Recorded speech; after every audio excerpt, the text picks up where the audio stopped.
Muy buenos días, muy buenas tardes, muy buenas noches, depende del momento que esté usted viendo este video. Esto es el seminario de epistemología de la violencia que estamos llevando a cabo en la maestría en investigación social. Soy Jorge Sadi y quiero darle la entrada al coordinador de la maestría en investigación, al doctor Luis Everardo Castro Solís, que nos va a hacer la presentación oficial y quien también además nos va a presentar al invitado de esta ocasión, ya que en la anterior estuvo la doctora Magda.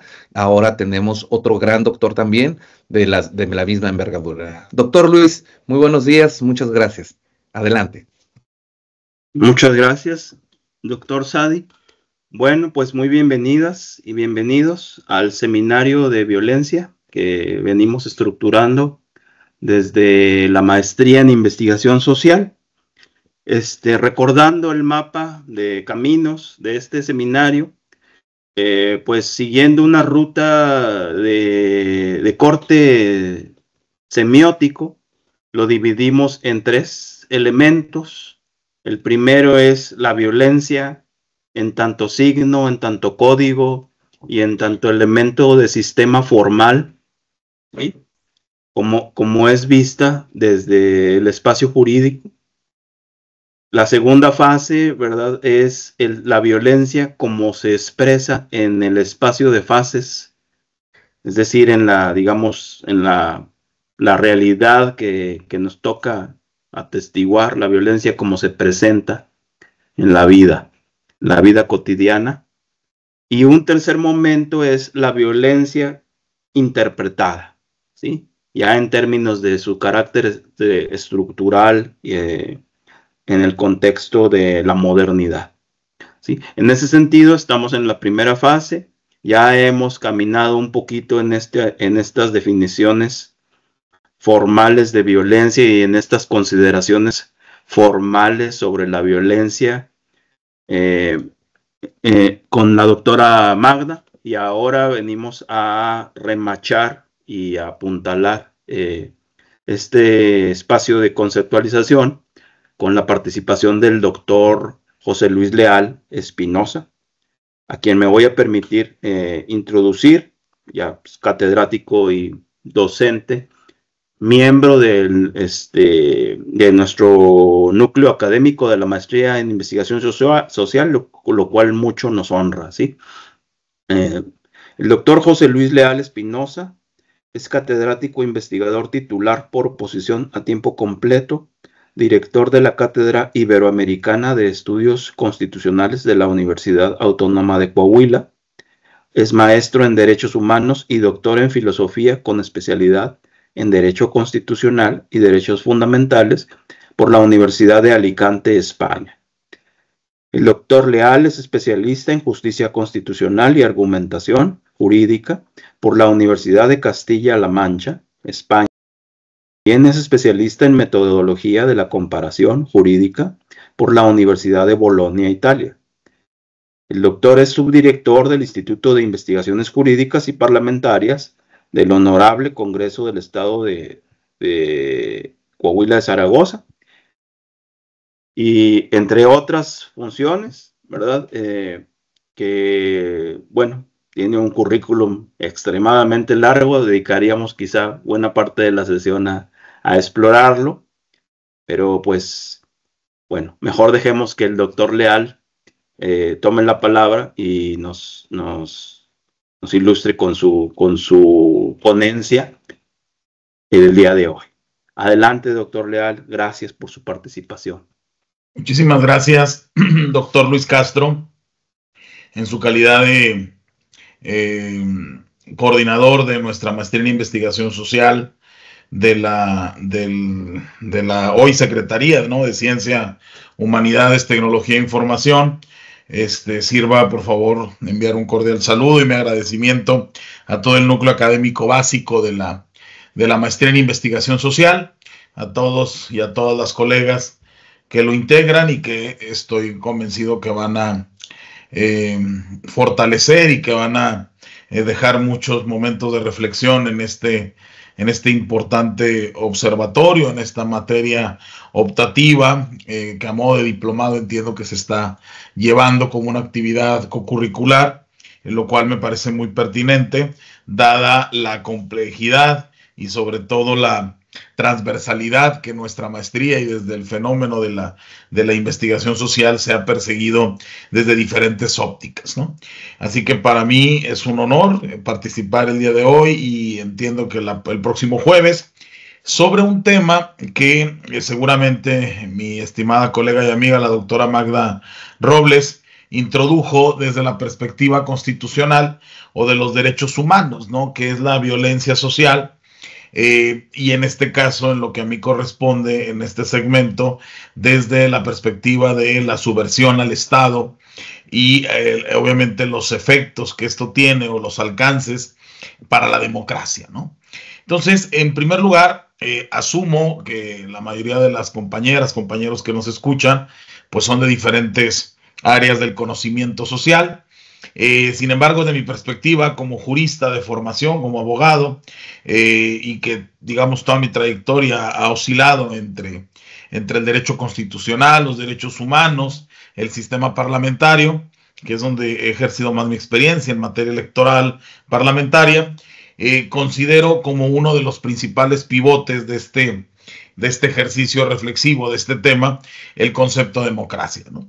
Entonces, lo primero que tendríamos, desde mi punto de vista, que desarrollar, al menos en esta parte, me voy a situar, si me lo permiten, en dimensionar, en un poco establecer las líneas de diálogo en las cuales debemos de bregar en estas dos sesiones, pero en esta en particular, un poco dibujar cuáles son los esquemas rojos, es decir, las líneas que no podemos exceder, ya que saldríamos del objeto propiamente de estudio al cual nos estamos evocando. Y ciertamente, y para darle un determinado rigor a esta conversación, tendríamos que situarnos en la profundización conceptual, pero también en alusión al argumento que utilizó el doctor Luis Castro, semiótico, ¿no? Es decir, desde un punto de vista segmentativo, desde un punto de vista reflexivo, de razonamiento analítico, a partir de la hermenéutica, ¿no? Del tema de la interpretación de los valores que tienen los sistemas jurídicos, como a la luz de al menos los esquemas de representación o de interpretación jurídica, se pareciera que son un tanto cuanto no amigables o no armoniosos con el resto de las ciencias sociales. Es decir, creo que si algo hemos aprendido en el tránsito de esta maestría es que quizá el derecho y sus disciplinas auxiliares como la criminología, la criminalística, la medicina forense, la sociología jurídica, la antropología jurídica, tienen un método muy particular, no solamente de diagnosticar, de señalar, de describir, sino también de aplicar sus propios modelos de interpretación. Y en el caso del derecho es muy categórico cómo lo ejemplifica, ya que a partir de este se consolidan prácticamente todas las estructuras del Estado moderno. Es decir, siempre los juristas, sobre todo los juristas modernos, han sostenido que la concreción del Estado o la visión del Estado se da a partir, uno, por movimientos convulsos sociales, entendiéndose estos o traducidos estos en altas convulsiones de carácter bélico o beligerante, entiéndase revoluciones o procesos armados o procesos autoritarios, y por otro lado está el tema económico, ¿no? Es decir, no se puede entender el Estado moderno, ojo, desde la visión jurídica, si no se tienen estos dos grandes elementos. Primero, la visión rupturista, revolucionaria, entendiendo la revolución como procesos armados, no necesariamente una revolución de conciencias, como quizá sí lo pueden establecer los sociólogos, ¿no? A partir de y por supuesto el avance económico. De hecho, uno de mis maestros en el doctorado, que yo le digo de cariño abuelo porque es el maestro de mi maestro, ¿no? El doctor Carlos de Cabo Martín, es un eminente catedrático de la Universidad Complutense de Madrid, todavía vigente. El doctor tendrá pues más de 90 años tranquilamente, y sigue como profesor vigente, ya emérito, de la Facultad de Derecho de la Complutense, y él, una de sus principales líneas de pensamiento es vincular el avance de las sociedades, del Estado y de la democracia con los procesos rupturistas de poder y con la economía, ¿no? Entonces, de hecho, si ustedes googlean o teclean Carlos de Cabo Martín, lo primero que van a encontrar es un pequeño articulito que es toda una obra de referencia. Es un artículo de no más de 20 páginas, pero que es muy profundo en su reflexión, que se llama El sujeto y sus derechos, ¿no? Es decir, ¿quién es ese individuo? ¿Qué es esa cosa? ¿Qué es ese ente llamado sujeto para el derecho que resulta que es susceptible o resulta que es recipendiario de derechos y obligaciones? ¿Qué va a ser hoy un sujeto? Y esto es importante traerlo a colación en estos días, porque pareciera que hoy ya ni siquiera eso es del todo preciso. Hoy ya ni siquiera tenemos claro quién es el sujeto de un derecho. Hoy discutimos si el medio ambiente es sujeto de derechos. En México no, pero en Ecuador, en Brasil, en Colombia, el medio ambiente es una persona jurídica, es decir, las piedras, el agua, los ríos tienen derechos, a diferencia de nuestro sistema, en donde el medio ambiente, el agua, es un sucedáneo, digamos, es un subordinado del ser humano, porque sin este no podríamos vivir. No, en estos países, concretamente que acabo de citar, el medio ambiente literalmente, en términos jurídicos, es una persona y por lo tanto no puede ser violentado. Entonces imagínense si hoy por hoy es complicado ya siquiera conceptualizar o sistematizar qué es un sujeto, que al menos para los juristas era muy claro que era toda aquella persona que tuviera un consentimiento, una aprobación, que tuviera una mayoría de edad, que tuviera una capacidad de goce y ejercicio para poder contratar y contratarse, por lo tanto podía ser susceptible de derechos y obligaciones. Hoy por hoy incluso hasta este concepto está siendo revisado por la doctrina jurídica y seguramente enriquecido o actualizado con esta transversalidad, con esta cosmogonía no tan propia que se está teniendo desde la perspectiva multidisciplinar, que yo en lo particular celebro porque permite enriquecer no solamente la ciencia jurídica, sino todas las ciencias sociales, ¿no? Pero bueno, en este concepto, si nos tenemos que retrotraer a la parte solamente de la violencia, a partir de la subversión del Estado, y a partir de ahí los alcances que tiene esto con la democracia, pues tendríamos primero que definir para el derecho moderno qué concibe como Estado. Recordemos que el Estado como tal, como ente, es un concepto, al menos para el derecho, un concepto relativamente moderno. El Estado es un concepto que si acaso tendrá 300 años, no tendrá más. Es decir, no se hablaba de Estado hasta muy a finales del siglo XVIII, es decir, por allá de 1789, después de la Revolución Francesa, de la Comuna de París, de los primeros estamentos, digamos, internacionales de derechos humanos a partir de la Declaración del Hombre y del Ciudadano, ¿no? Que así se definió. Más adelante se reconoció la Declaración Universal de toda persona, no solo del hombre, sino también de la mujer, de la famosa Comuna, que fue por ahí un experimento bastante corto, bastante insípido, de un gobierno pues prácticamente bajo estamentos medio anárquicos, que duró apenas 2 años en su concepción, pero al final de cuentas el Estado, y aquí cito a un gran teórico del Estado que hasta el día de hoy me parece que sigue siendo una lectura obligatoria, Carré de Malberg. Carré de Malberg fue de los primeros que teorizó sobre el Estado moderno y a partir de ahí conceptualizó desde la visión jurídica cómo el Estado tenía que solventar o ser el centro del pivote de la sociedad, a partir del cual sin Estado no puede haber una sociedad. Recordemos que esto es una idea rupturista, es un paradigma poco convencional para la época, porque para el derecho donde radicaba para el derecho donde radicaba la fuerza de su composición era en el propio sistema de leyes, no en el Estado. Es decir, el proceso a partir del cual se traslada la legislación o se trasladan los momentos legislativos a los momentos institucionales fue, insisto, hasta prácticamente el siglo XVIII. ¿Por qué? Porque el concepto de Estado en sí mismo es esa fortaleza, como aquí voy a citar al profesor González y González, es una fortaleza la cual es invisible, pero que tiene un poderío o un grado de irradiación muy potente. Es curioso, pero los procesos estaduales no se ratifican desde la sociedad, se ratifican desde las formas en cómo las instituciones recogen el quehacer social. Y ese quehacer social se manifiesta a partir de instrumentos, de jerarquías que permiten solidificar un valor cultural, un valor ideológico, un valor político, un valor identitario, un valor religioso, ¿no? En definitiva, crear un cosmos o una cuestión identitaria, lo que venía estableciendo históricamente el concepto de nación.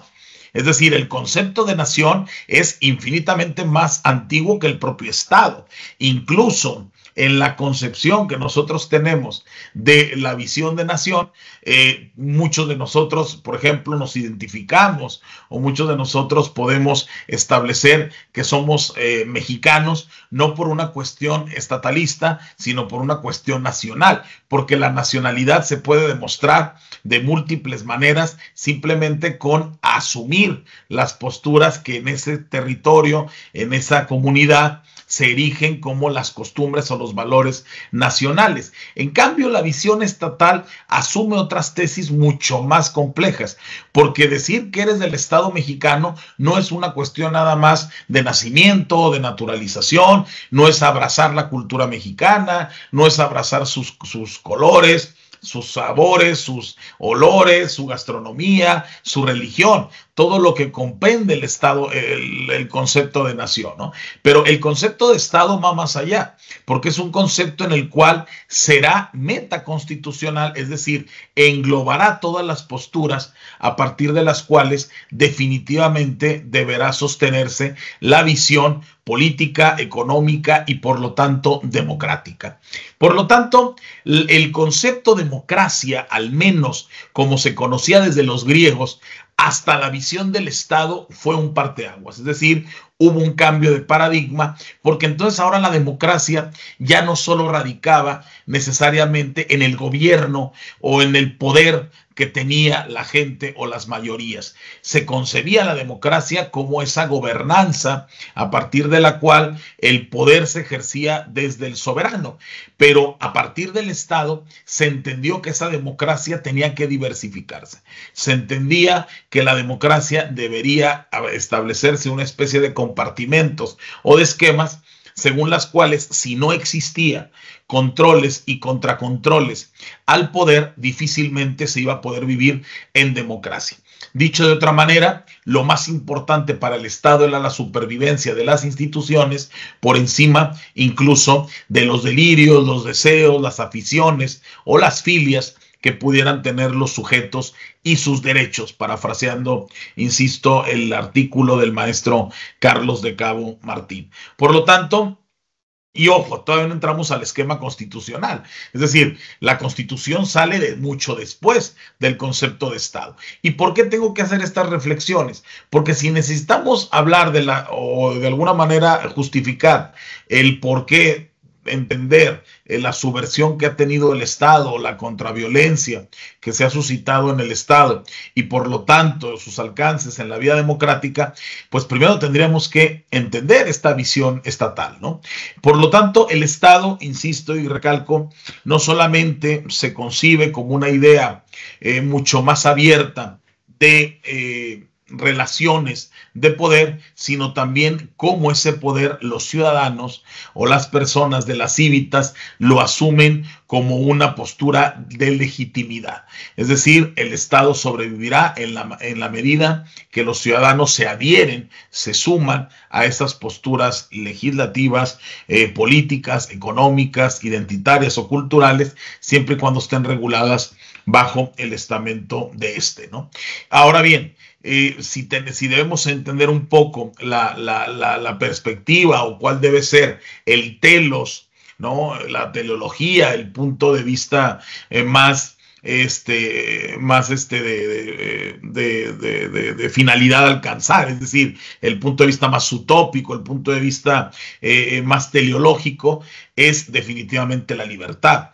La contraposición a la subversión del Estado y por lo tanto a la vida democrática es definitivamente la libertad. Y aquí sí me gustaría citar un concepto, una aportación, como hay muchas en materia de libertad, pero que define el ilustre pensador Amartya Sen, el cual establece que la libertad depende del acceso y ejercicio de garantías, es decir, es la medida en que se ejercen los derechos y se amplía su libertad. Es decir, en la medida que la libertad se amplía o se disminuye, en esa medida los derechos se avanzan o retroceden.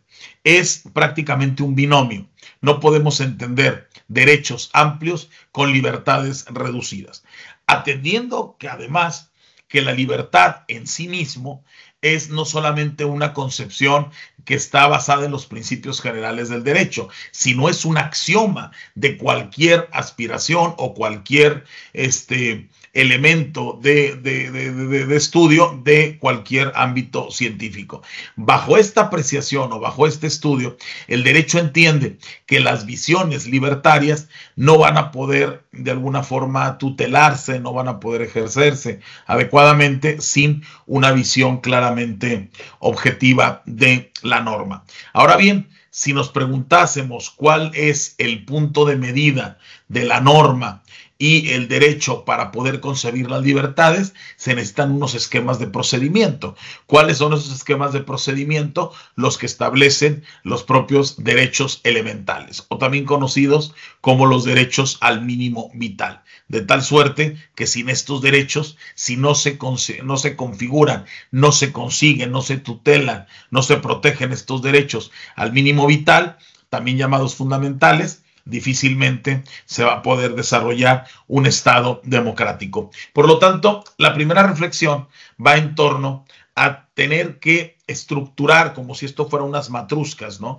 Estas muñequitas rusas que van una dentro de otra. Es decir, para el método jurídico, y aquí aclaro, para el método jurídico, no puede existir un Estado democrático si primero no existe un Estado de derecho.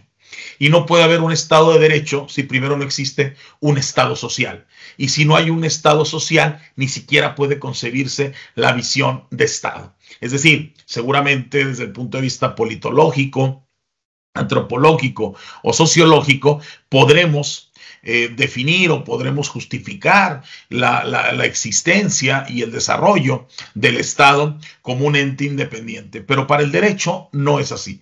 El Estado es la composición y el resultado institucional de los procesos a partir de los cuales el derecho, la sociedad y la democracia construyen, teniendo como elemento moderno un cuarto vector, que es el económico. Es decir, el económico entendido no solo como la capacidad de producir riqueza, sino de la forma en cómo esa riqueza se va a distribuir a partir de diferentes postulados que asuma la sociedad, ahora sí que en su sentido más soberano y autónomo. Y hay un quinto elemento que los modernistas adhieren a estas visiones históricas del Estado de Derecho, Estado social y Estado democrático, que es el Estado de las minorías.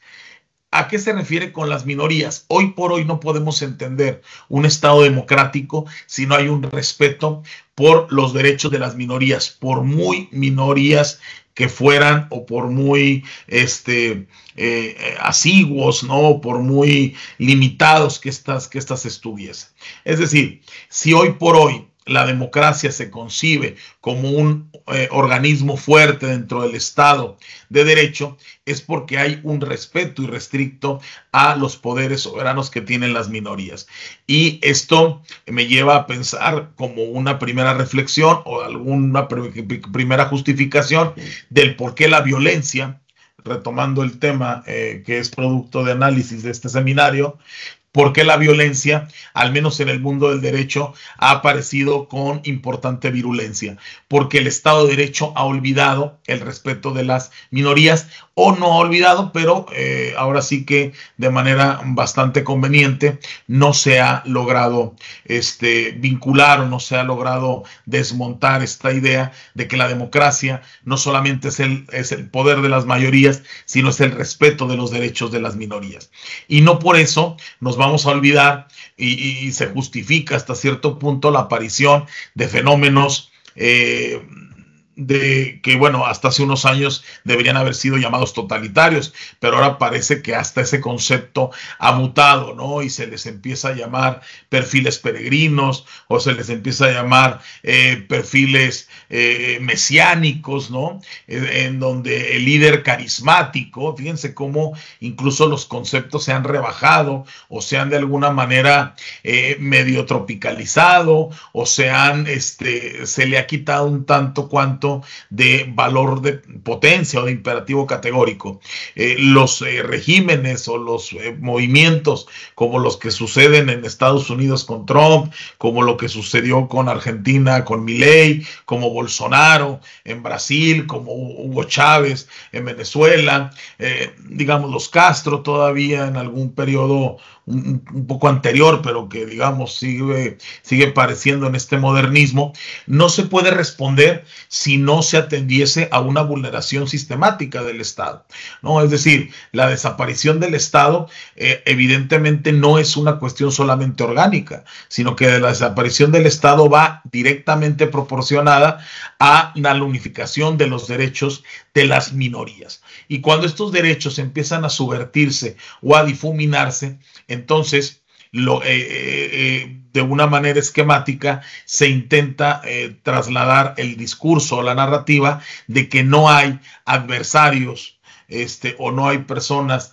que sean contrarias a tu ideología o tu idiosincrasia, o no hay personas críticas hacia determinados postulados, sino se convierte o comienza a resurgir un discurso que a mí me parece muy peligroso y que ya los italianos lo estudiaron a mediados del siglo pasado, que es el famoso discurso del odio. Es decir, estar reeditando peligrosamente ese discurso de buenos contra malos, ese discurso de demócratas contra no demócratas, de progresistas con no progresistas. Y en este esquema de segmentación, de polarización, en el cual es evidente, innegable, que se encuentra México y el mundo, en donde pareciera que los polos son cada día más radicales y más opuestos, en donde incluso estamos retomando discursos como de antisemitismo o a favor del pueblo de Gaza, por ejemplo, de Palestina.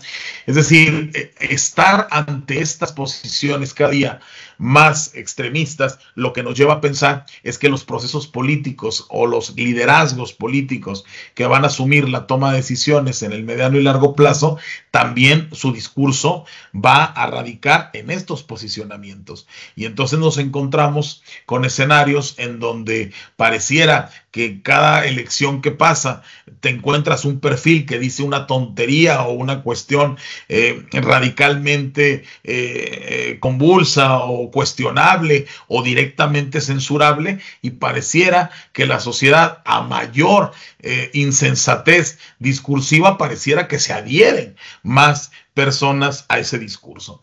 Y esto es como mínimo llamativo, pero que incluso comienza o ya es preocupante, y por supuesto los científicos ya tendríamos, o de hecho ya hace mucho que se tendría que haber estudiado sobre estos fenómenos. A mí me gustaría aquí rescatar, por ejemplo, uno de los últimos sondeos o uno de los últimos estudios que estableció la CEPAL en materia de calidad democrática en América Latina, ¿no? Y la CEPAL presenta un informe, en donde el último informe del año 2023, en donde establece que la calidad de vida democrática de los países de nuestro entorno radica o de alguna manera descansa en las condiciones óptimas de vida. Es decir, que si una persona tiene garantizado los menesteres o las necesidades básicas como alimento, vestido, un hogar, educación, seguridad, salud, aunque fuera de dudosa o deficiente calidad, pero que por lo menos tuviera de alguna forma tutelados, insisto, no con una calidad deseable, pero por lo menos que existieran, al ciudadano común, y esto, insisto, con resultados de la CEPAL, casi el 82% de 100, le da exactamente igual el modelo democrático que se instaure en los países. Es decir, esto es peligroso, porque el ciudadano común, el ciudadano medio, le da exactamente igual estudios, o le da exactamente igual posicionamientos progresivos o no progresivos, o posicionamientos bélicos, o posicionamientos internacionales, o temas de lesa humanidad, o sobre invasiones o vulneraciones al Estado de las soberanías, como lo estamos viviendo entre Rusia y Ucrania, guerras comerciales que son absolutamente dispares y que afectan a nuestra economía, como está sucediendo en Oriente Medio con Asia. Es decir, el ciudadano, mientras se le garantice estos derechos mínimos, él le da igual quien gobierne. Al menos eso es lo que arroja el estudio de CEPAL. Y esto es peligroso. Y esto es peligroso porque entonces, cuando se cambia la estructura, ya no solamente desde el ámbito superlativo, la posición de poder, de la cabeza de la estructura, es porque también las bases de esa estructura están adormecidas o directamente están no enteradas o no informadas de la gravidez en la cual se puede caer si no se tiene claro este fenómeno. Dicho esto, obviamente para el derecho y para el Estado lo que le toca es regular. Recordemos que el derecho, una de sus principales obligaciones o objetivos es sancionar, es regular, es acreditar, es supervisar, certificar lo que está pasando en la sociedad a partir de leyes que se establecen o que se inducen a unas instituciones. Lo que el derecho está ejerciendo en la actualidad no es otra cosa más que mayoritariamente el producto de lo que establece la soberanía de un territorio, sea cual sea su signo político. Pero también nos enfrentamos ante otro fenómeno muy interesante, que el fenómeno político también está siendo difuminado, de tal suerte que la política pareciera que solamente es la conquista del poder por el poder, cuando la política, entendida en su acepción más amplia y más legítima, es la capacidad, es el privilegio, es el deber, es el honor de poder establecer mejores condiciones de vida para los conciudadanos. Es decir, ejercer la política es hacer la vida mucho más llevadera, mucho más digna, mucho más feliz. De hecho, hay todo un tratado sobre el derecho a la felicidad que establece el profesor James Casarola de la Universidad Externado de Colombia en Bogotá, ¿no? Él habla sobre la felicidad que el Estado está obligado a proporcionar a sus ciudadanos. Y en este sentido, creo que como antípoda o como elemento contradictorio en lo que acabo de citar, pues desde luego está la postura de la violencia. Nada puede estar más alejado de la felicidad colectiva, empezando por una felicidad individual, que el tema de las violencias en todos los aspectos o en todas las estructuras que se tocan, y concretamente la violencia de las instituciones. Por lo tanto, el hecho de que la violencia empiece a suscitarse como un elemento sucedáneo, es decir, como una respuesta lógica, obvia, casi deductiva del mal estado de derecho en el que se encuentra nuestro sistema, pues no es, o pareciera que es una cuestión insalvable y que ya no tiene mayor tema de lógica o de remedio o de establecimiento o de restablecimiento, perdón, de carácter doctrinal. Entonces, aquí sí sería muy conveniente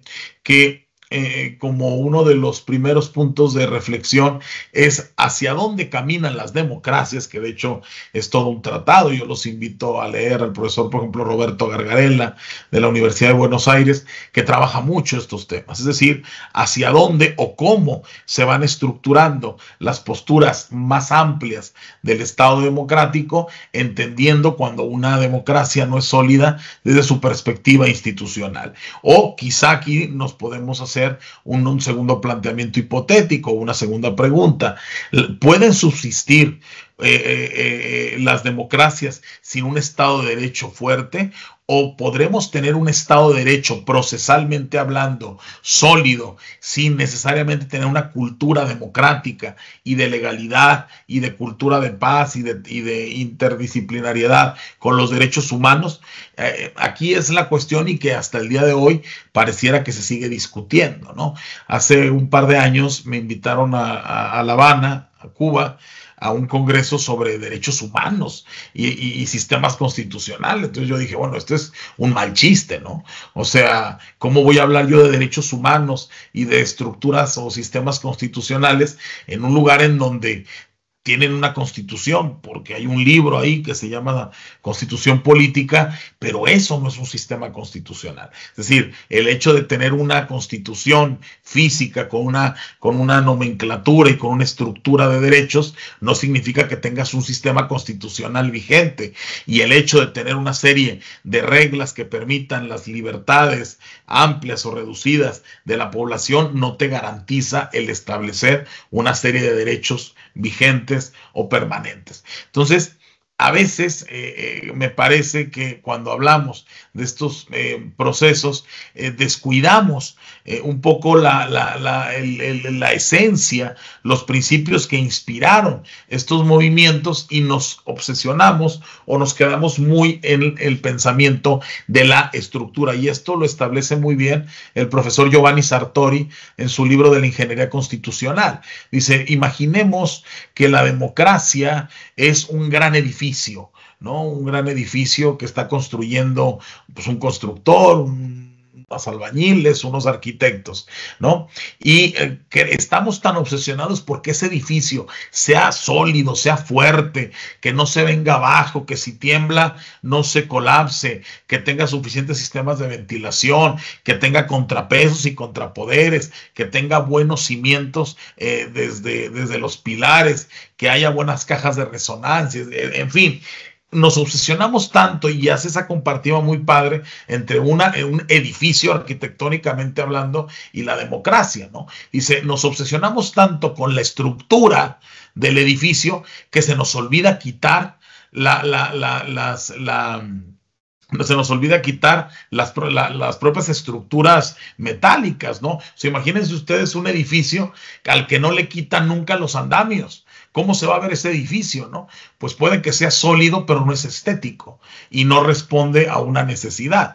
Es decir, lo queremos ver tan fuerte que nunca le quitamos ni los andamios ni las protecciones y queremos tener un estado permanentemente tutelado, ¿no? Es decir, nos quedamos con la obra negra muy fuerte, muy estructural, pero que no tenga una proyección o que no asemeje una libertad o que no se ve estético. Y esto es muy importante porque también el derecho es estética desde el punto de vista filosófico. Por ahí se dice que la mujer del César no solo tiene que ser honrada, sino parecerlo. Y el derecho también lo es. Incluso uno de los grandes principios del derecho desde el sistema clásico hasta nuestros días es la apariencia del buen derecho.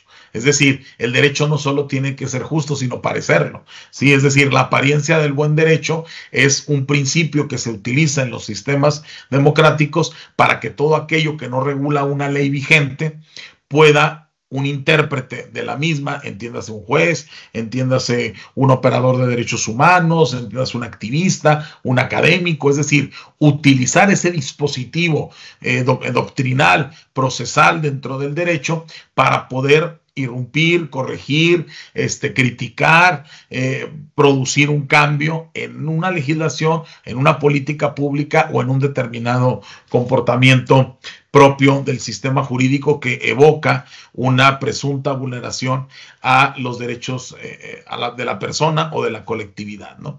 Por lo tanto, insisto, el unir el concepto de violencia a un concepto de Estado democrático es básicamente sustancial. No se puede tener lo uno sino lo otro.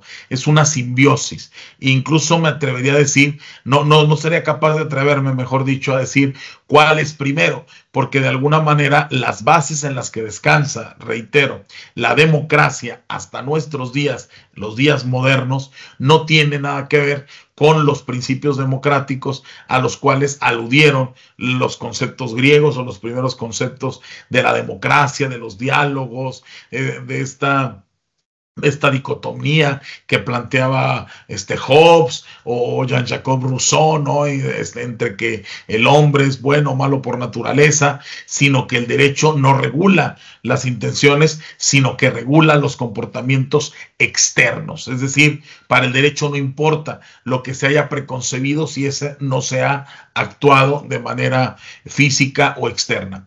Y entonces la violencia pareciera que solamente, al menos en el mundo del derecho, radica en una perspectiva claramente exegética, ¿no? Es decir, que la violencia solo se puede ejercer o solo se puede regular o solo se puede revisar una vez que se haya podido cometer desde cualquier estadio o desde cualquier ámbito, sin revisar, y aquí aclaro y tengo que reiterar, los valores democráticos. Es decir, si la democracia se entiende como una arrolladora, como una aplanadora, como dijeron los españoles, de la voluntad mayoritaria, pues entonces estaríamos ante un peligro inminente, porque cualquier cosa sería susceptible o sería sujeto de revisión por parte del soberano, incluso los textos más sagrados de los derechos.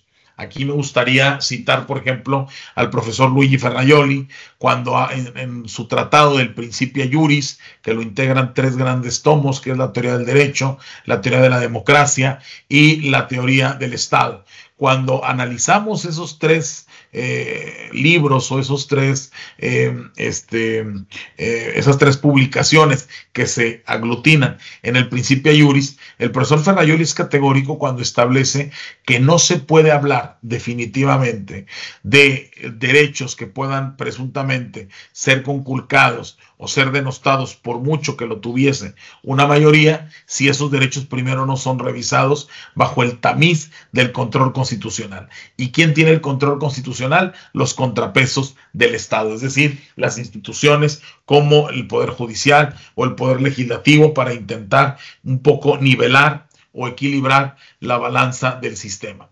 Y Ferrajoli lo define, a mí me parece de una manera magistral, como el famoso coto vedado o la esfera de lo indecidible. Es decir, que para el maestro Ferrajoli y una buena parte de la academia hay derechos que ni siquiera deben ser sujetos a debate. A eso se refiere con el coto vedado, que me parece muy elegante el término, o la esfera de lo indecidible. Es decir, en esta esfera, en este círculo de derechos, no vamos a entrar a discusión. Ni siquiera se nos va a ocurrir que esto sea motivo de debate. Es decir, el hecho de sentirme mexicano, el hecho de la vida, el hecho de la libertad, el hecho de la propiedad, el derecho de la libertad de conciencia y de la libertad de expresión, el hecho de incluso definirme dentro de mi estatus social en cualquier trabajo, profesión, oficio que desee desempeñar, es parte de ese coto vedado que establece Ferrajoli. En esto no podemos meternos. ¿Por qué?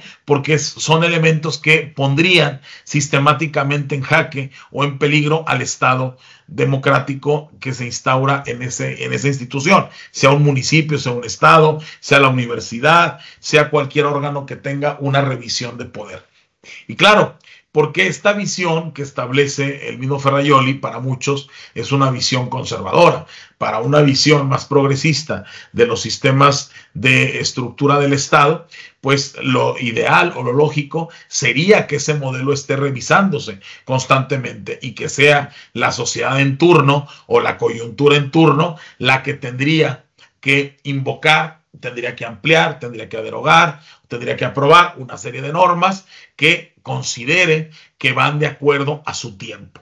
Y esto puede que en el discurso pueda sonar fácil o pueda sonar idóneo, pero en la práctica no lo es. Y no lo es porque el derecho tiene una serie de precedentes y de antecedentes que tienen que cumplirse para que encuadre en un modelo de justicia perfecta. El derecho, por definición, no puede ser injusto, atentaría contra sus principios, sus principales axiomas. Nadie en su sano juicio estructura una norma pensando que va a afectar, al menos no en teoría se construye ese discurso, porque además ese discurso podría inmediatamente atacarse a partir de, si leemos la teoría de la hermenéutica jurídica, por ejemplo, de Chaim Perelman, o de Neil McCormick, o de Stefan Tulmin, o de Theodor Weber, por ejemplo, nos daremos cuenta que dentro de su postulado de construcción de las normas siempre está presente la acepción más positiva, más justa del derecho, e intentan aislar o intentan dejar fuera todo efecto secundario, si me permiten el término, o toda noción negativa que pueda atacar al mismo Estado de Derecho.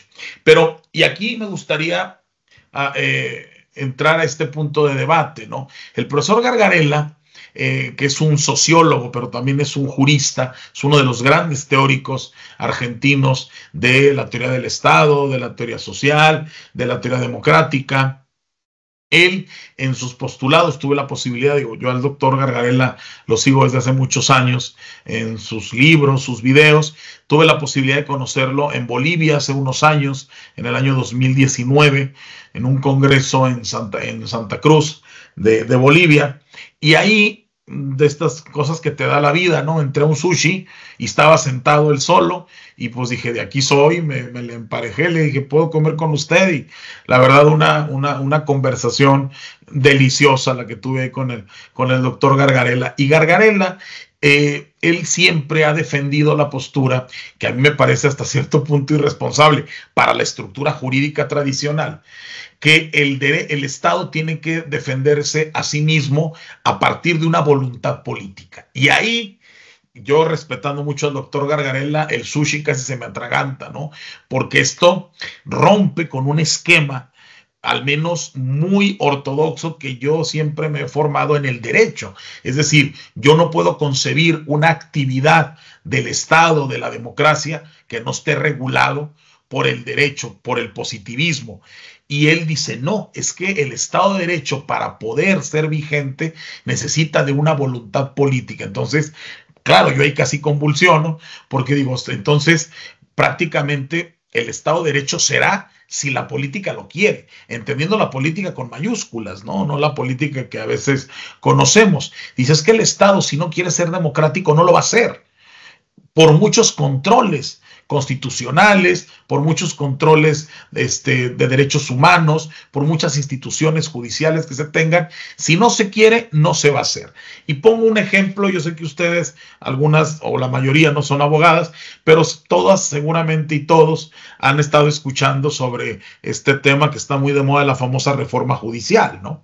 La reforma judicial, sin entrar en valoraciones muy profundas, nació bajo dos grandes premisas. La primera, que el Poder Judicial era corrupto y que era endogámico, es decir, que había tráfico de influencias y que toda la familia trabajaba ahí, ¿no? Y la segunda premisa es que había que despolitizar al Poder Judicial, que la política no interviniera en la judicatura. Sin defender al Poder Judicial, no me voy a poner en una postura de que todos eran unos santos varones. Por supuesto que nuestra justicia no era la de Dinamarca. Si fuera así, no hubiera necesitado una reforma. Es decir, soy de los que sostiene que la reforma judicial era necesaria, no esta reforma. Aclaro.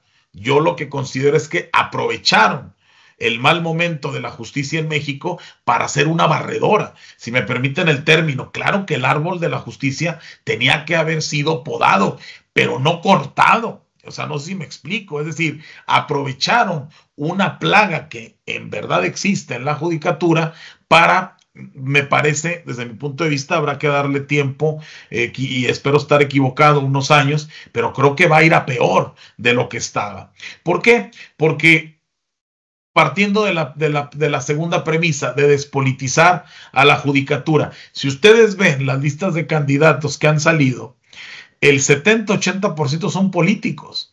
Es decir, pasamos de una premisa de que los jueces no dependan de los políticos a directamente que los políticos sean jueces, ¿no? Es decir, maravilloso, ¿no? O sea, esto es un sinsentido. O sea, tú revisas la lista y dices, fulano, o sea, es increíble, ¿no? Es decir, está bien, sí, había que despolitizarla, pero no que directamente fuera sustituida. Y esto es un problema consustancial. ¿Por qué hago esta aclaración?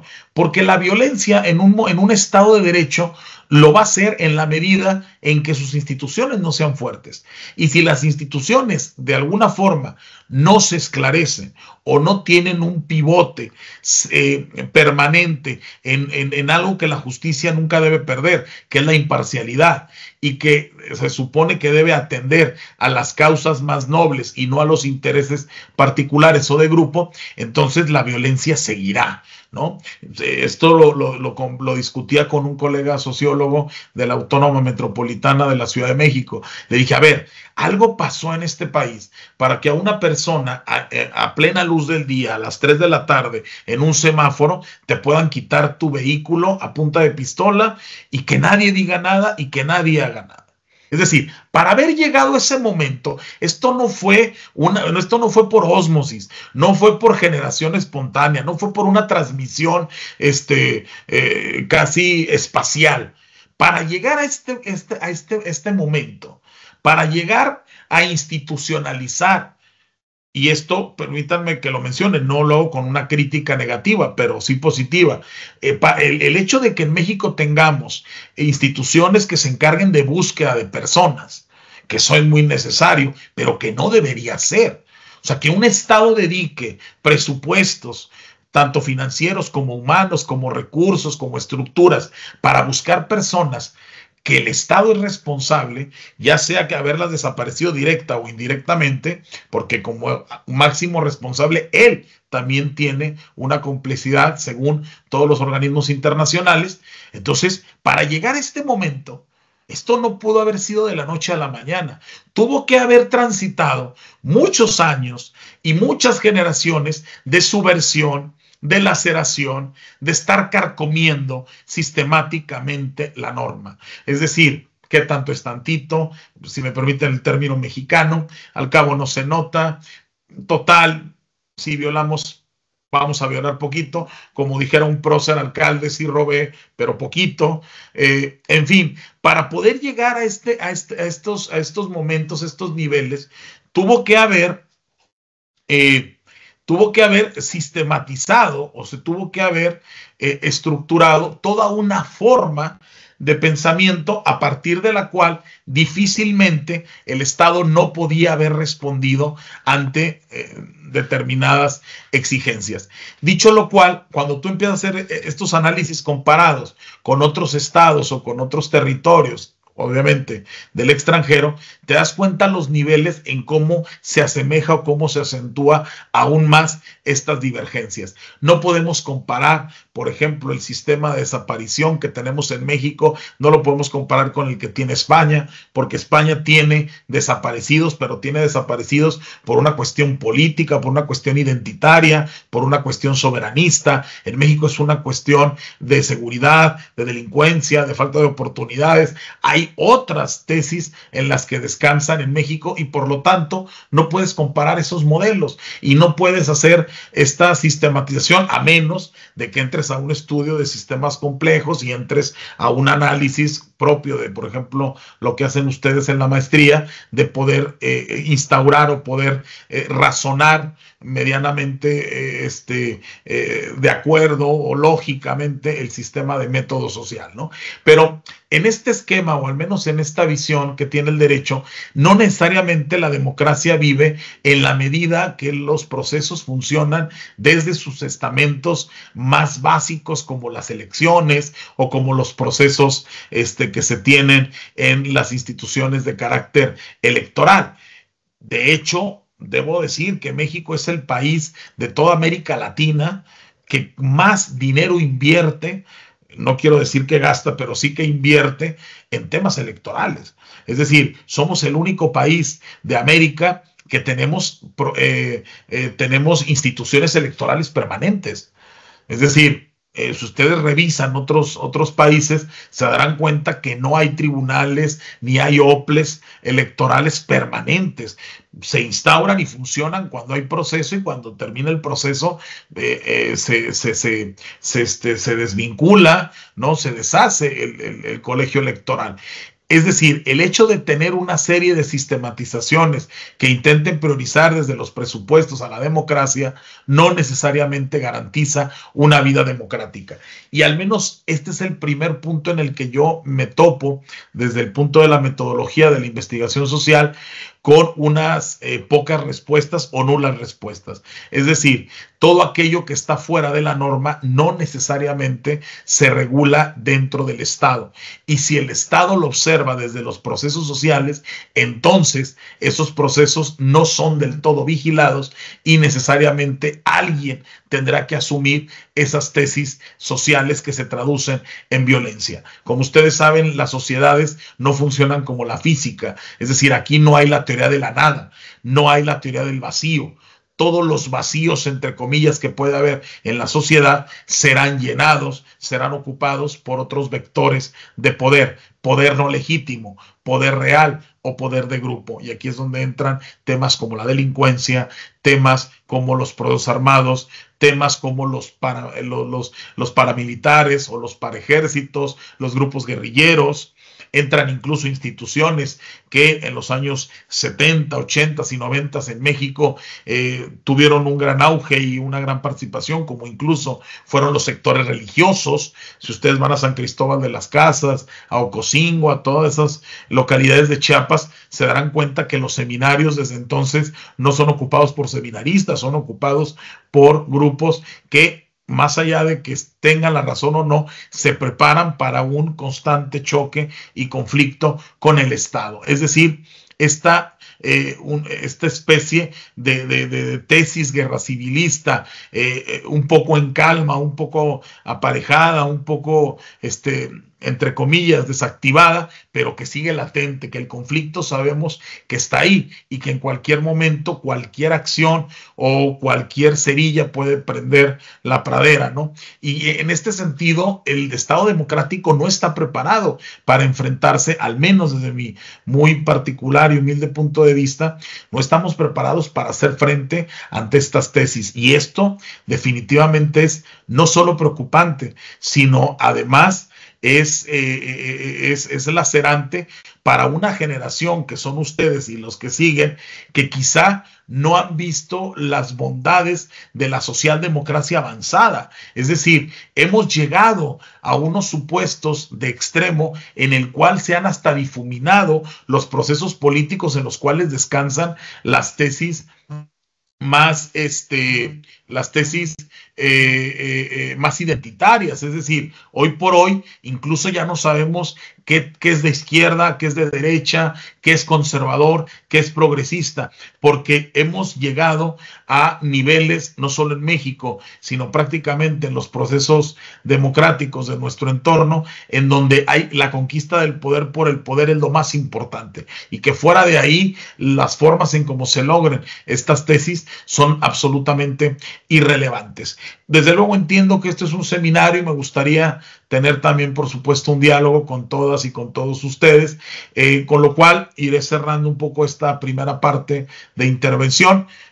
Una disculpa si primero no les expliqué la metodología que tenía pensada para ustedes, pero la pensé de esta forma, una especie de como de charla o cátedra magistral, y después con todo gusto hacemos la parte seminarial, ¿no? Y dejamos por ahí algunas actividades de reflexión, de estudio, de cara a la sesión de la próxima semana.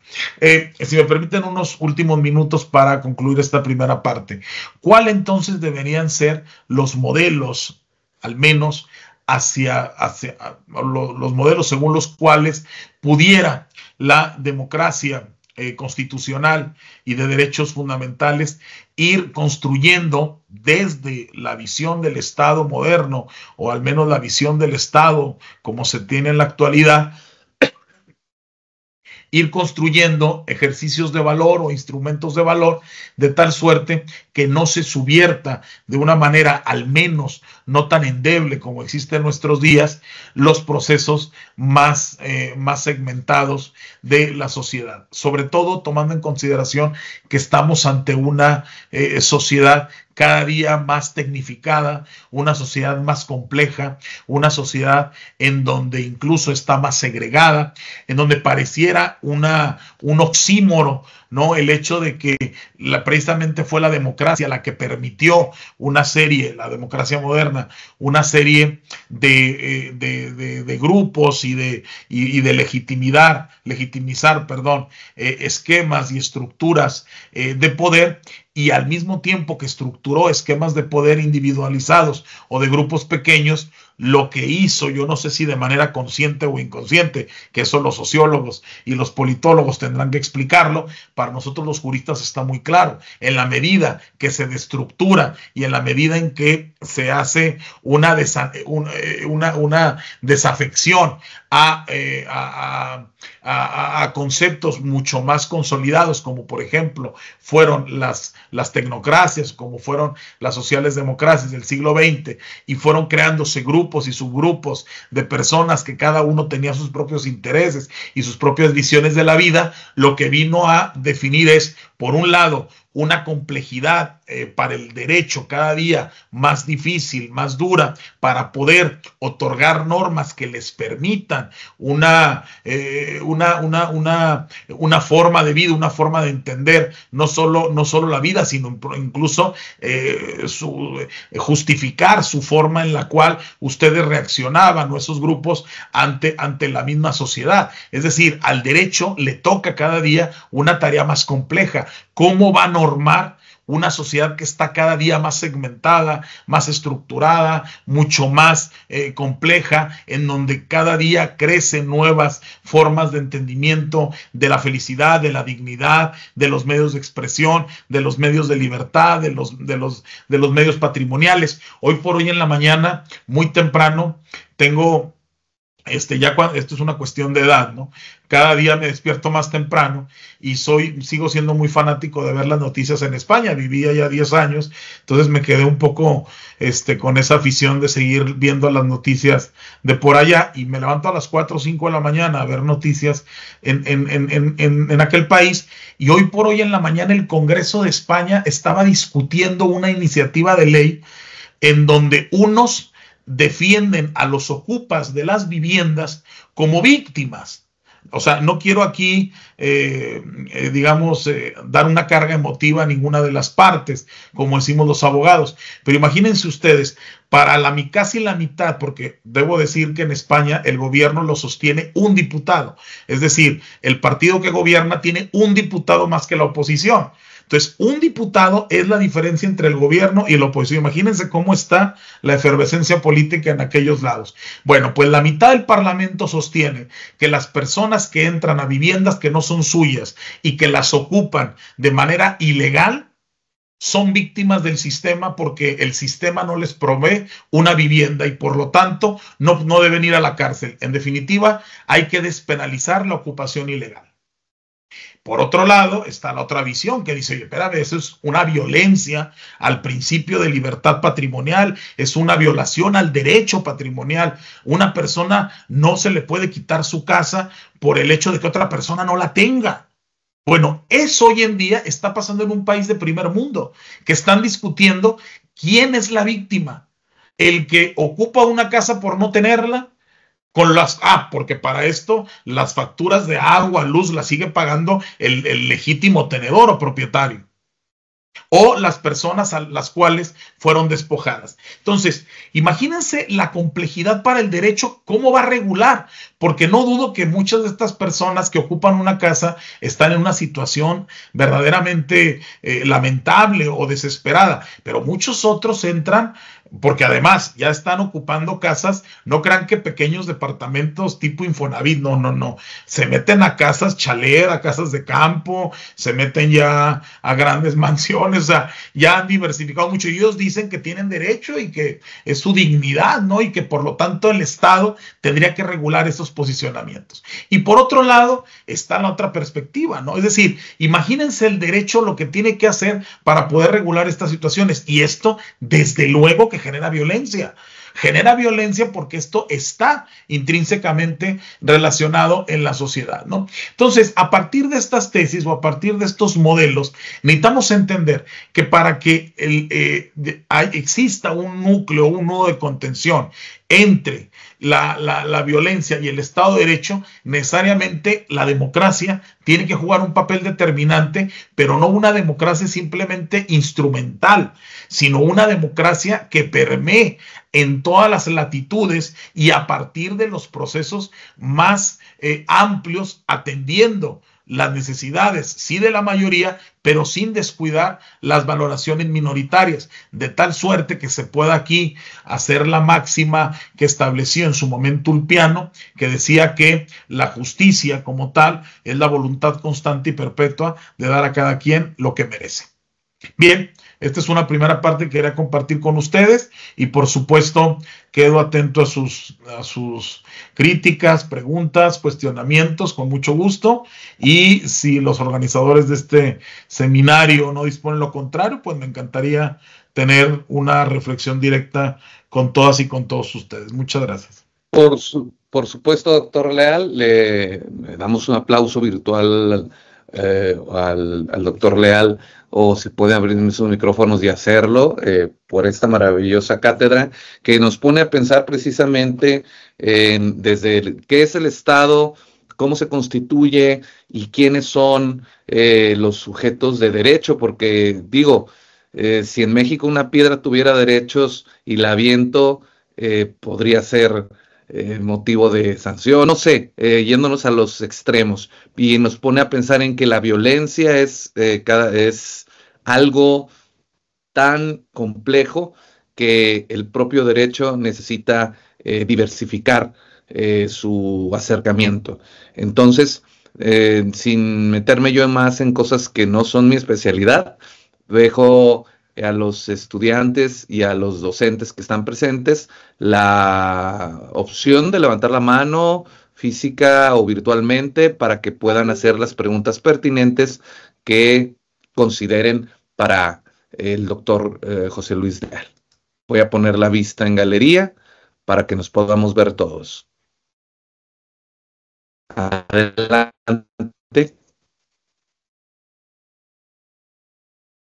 ¿Preguntas? Adelante, Elsa Mari. Buenos días. Sí, doctor, yo tengo una pregunta. O sea, durante su exposición, usted llegó a un punto o una conclusión donde expresaba que la vida democrática era igual a la libertad. Entonces, en un momento más avanzado después en la exposición, explica que cuando el Estado de Derecho olvida los derechos y valga la redundancia de las minorías, ya se generaba violencia. Incluso usted ahora concluía que para poder crear un Estado democrático, que claro, pelemos por, que pueda velar por los intereses de la mayoría sin excluir a la minoría, no sé hasta qué punto pudiera ser real esta concepción o este valor de la democracia, porque realmente, por lo menos, si lo vamos contextualizando en la evolución de nuestro pensamiento, nuestra vida cotidiana y tal, siempre, indistintamente en diferentes épocas, han aparecido grupos que se pueden considerar minoría, excluidos y tal. Sería entonces un Estado que tendría que evolucionar conforme vaya evolucionando la sociedad. O sea, tendríamos que ir implementando nuevas políticas, nuevos discursos, etcétera, conforme vayan apareciendo estas minorías, lo cual yo creo que sería una cosa como ideal, pero con poco ficticio, porque ¿cómo podríamos un Estado que ya en un momento actual, en este contexto en el que estamos ahora, donde podríamos hablar como minorías los que pertenecen a los LGBTB, por ponerlo de alguna forma, ya ponemos de alguna forma que vea este Estado de Derecho, esa minoría. ¿Y qué pasa si de aquí a 5, 6, 10 años, como hemos visto que ha evolucionado esta rama muy, muy rápido, aparece otro grupo? Entonces tendríamos que volver a hacer una reestructura completa de todo el sistema simplemente porque apareció un grupo minoritario.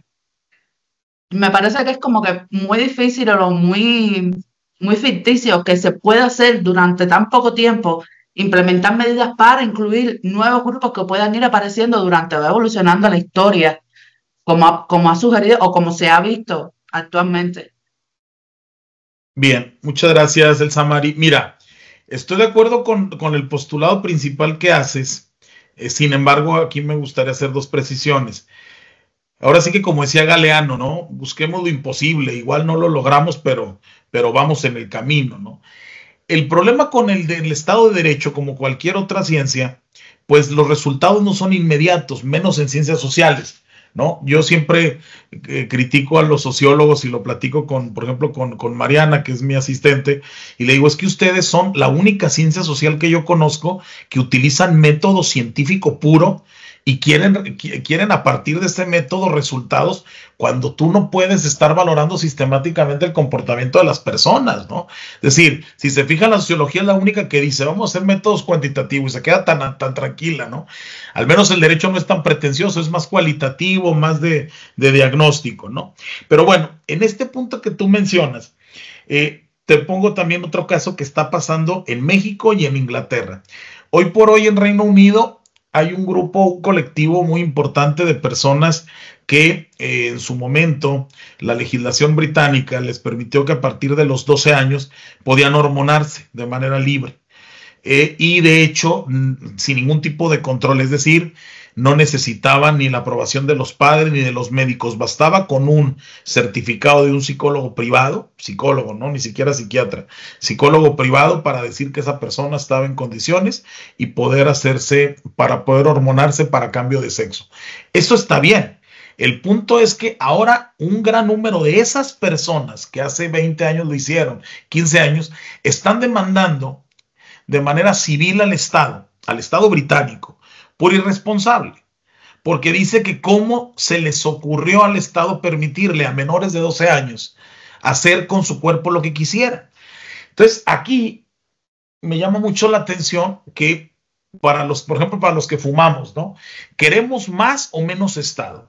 Porque tú en tu primer postulado dices, es que la democracia avanza, pero también la democracia es muy utópica porque si no hay políticas públicas que funcionen, no las van a sostener en el tiempo. Es que precisamente esa es, digamos, el chiste de un Estado, que tenga instituciones. Entre la democracia y las políticas públicas, en medio está lo que se llama instituciones, ¿no? Entonces, el problema es cuando no nos conviene una determinada regulación, queremos más libertad. Pero cuando hay problemas, como en el caso del COVID, necesitábamos un Estado fuerte que nos diera vacunas. Entonces, en este sentido, es importante, y aquí vuelvo a citar al profesor Gargarella, él dice que las sociedades tienen que moverse como un engranaje. Es decir, que con independencia de quién gobierne, y con independencia de las ideologías políticas del momento, el Estado debe funcionar. Incluso pone una frase en su libro de El Estado de las Democracias, dice que con independencia de los demonios que gobiernen los poderes públicos, el Estado debe funcionar. Es decir, el Estado debe tener una cualidad transgeneracional, debe estar más allá de lo que señalan las propias generaciones. Hoy lo estamos viendo, ahora que mencionabas, es que las minorías y esos procesos, por supuesto, estoy de acuerdo contigo, tienen su tiempo. No lo vas a poder ver inmediatamente. Te pongo otro ejemplo de aquí de México que está sucediendo, la famosa ley de Infonavit, ¿sí? La famosa ley de Infonavit, más o menos, se las voy a resumir en dos cosas. La primera, ¿qué es lo que está diciendo el Estado? vamos a utilizar toda la reserva de los ahorros de los trabajadores porque vamos a hacer una constructora paraestatal. Es decir, antes el Infonavit solamente se encargaba de dar los préstamos. No, ahora directamente va a construir casas o departamentos para los trabajadores. Pero aquí hay un tema. Los que nunca, por ejemplo, como en mi caso, que nunca hemos utilizado nuestro crédito, el día que yo quiera utilizar mi crédito, el Estado me va a decir, ¿usted tiene casa? Sí. Entonces espérese, porque hay que darle prioridad a otras personas. Oiga, pero es mi dinero, yo ya lo ahorré. ¿A usted qué le importa? O sea, yo quiero una segunda casa. No, o sea, sí la va a tener, sí es su dinero, pero primero hay otras personas que no tienen casa, que construyeron con mi dinero, ¿sí? O sea, es un poco, claro, mi visión capitalista no entiende esa concepción. Es decir, a ver, hicieron una constructora con dinero de todos, no es dinero del Estado, ¿no? Ya son ahorros de los trabajadores, ¿no? Pero bueno, eso ahorita lo vemos con esta realidad y pareciera un sinsentido. Si esto en unos años redunda en una satisfacción social, la cual haga que bajen los índices de violencia, etcétera, o de inseguridad, bueno, podremos entonces estar de acuerdo, ¿no? Al menos en ese sentido que tú mencionas de las minorías. Cierto, las minorías siempre van a tener un objetivo o un discurso que destacar. La pregunta es, para el Estado de Derecho, desafortunadamente no gobierna solo para minorías. El Estado de Derecho tiene que gobernar para todos. El problema del Estado de Derecho es que los instrumentos de los que se vale para gobernar para todos viene de la democracia. Es decir, hoy lo que está pasando en México lo eligió la mayoría y por lo tanto es democrático. Veremos si eso en el mediano y largo plazo puede redundar en un Estado fuerte o medianamente fuerte, ¿no? Porfirio Díaz, que es un personaje no muy querido en la historia mexicana, pero que innegablemente fue un gran gestor, no sé si buen político, él decía, gobernar es gestionar.